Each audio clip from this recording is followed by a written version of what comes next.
Wystan Hugh Auden came to this remote country cottage to find peace. And it was from here that they carried him on his final journey. It was a village funeral. For half of every year, this was the centre of Auden's world.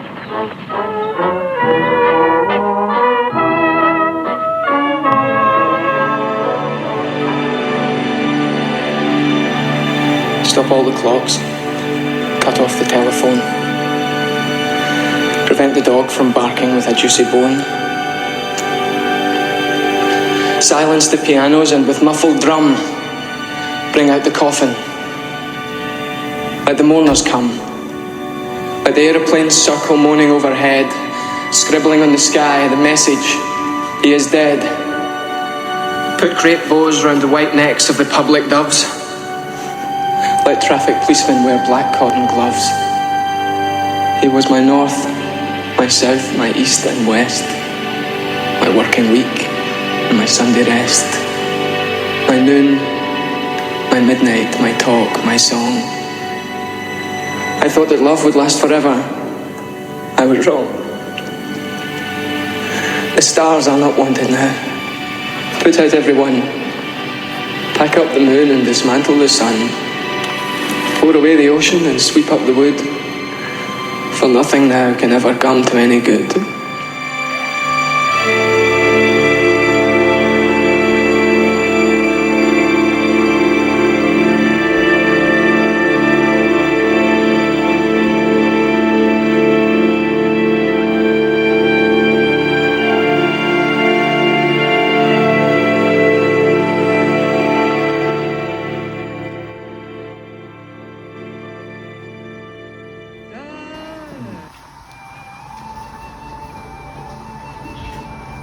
This is called the industry of the Lost Boys. Centrally located where you can't find them is the thriving business of those roof sitters, vagabonds, losers and oil-covered lost boys, the train hoppers, town clock tower shadows, rock collectors, and heroes of every book sat under the forest lamps.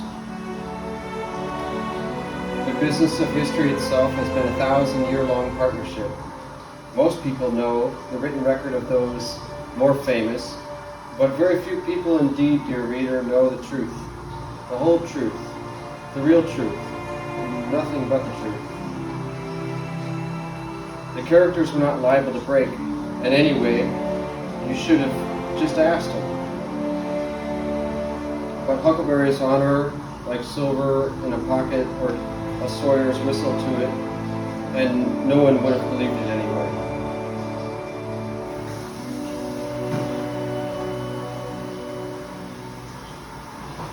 Deep under the Mississippi air, sometimes just once in a life, those boys still bagged pollen. 15 sacks for the river, America. Breathed under deep by the simply greatest minds known and most pure shallows a family calls forever home. I wonder myself, and as a writer, I fulfilled my part in ship, that torn rope hand which guards the port of all. You see, daughter, that theater is still oil lit. Soul lit, tapped from the chest with a mallet, for that amber kiss, for all the world's a stage, and in secret.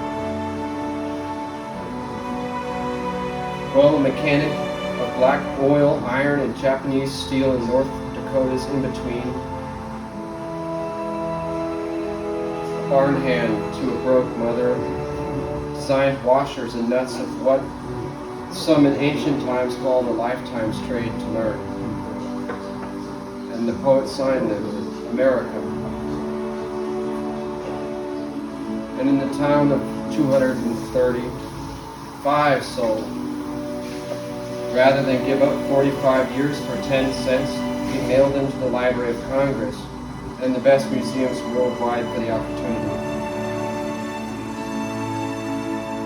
25 New York City orphans became revolutionaries, and like the Buddha in America, became book people. And like the Buddha, but in America, became book people. Those who guard the truth behind fiction, those who lived it. That's the end of that one.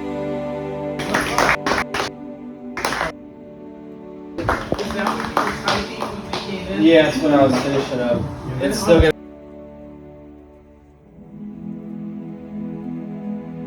What I did in West Seattle about a year or so ago, a year and a half, 2 years ago.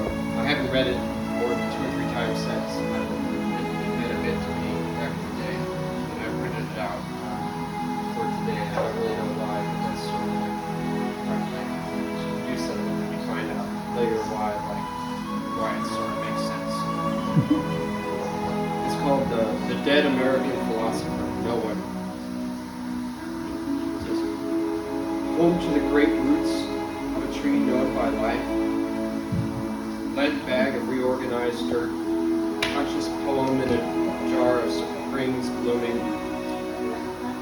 I took the walk of a life today and knew better in the soil of our community garden. The cemetery of our historic park by any combination of history teams with life still in the earthworms of the ground stage. A food for thought in the fruits of labor, for tables with vegetables laid by men, houses there a nutrition and its ideology in life. What is the utility of the dead end for a philosopher of civics? Where does the sidewalk end a poem which deepened in nature, in time again imagined and defended by friends? Why, what does a child howl at the western moon and night to be scolded against, reciting great American poems, very titling call to a new generation?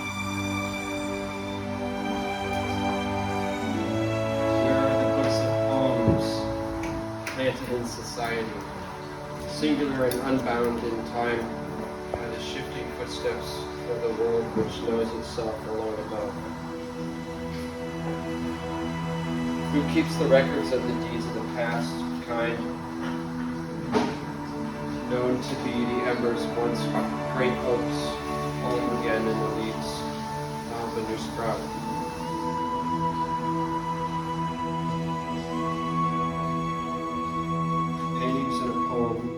But life with brains is bigger still. Still, I said, imagine it still, along a river of others.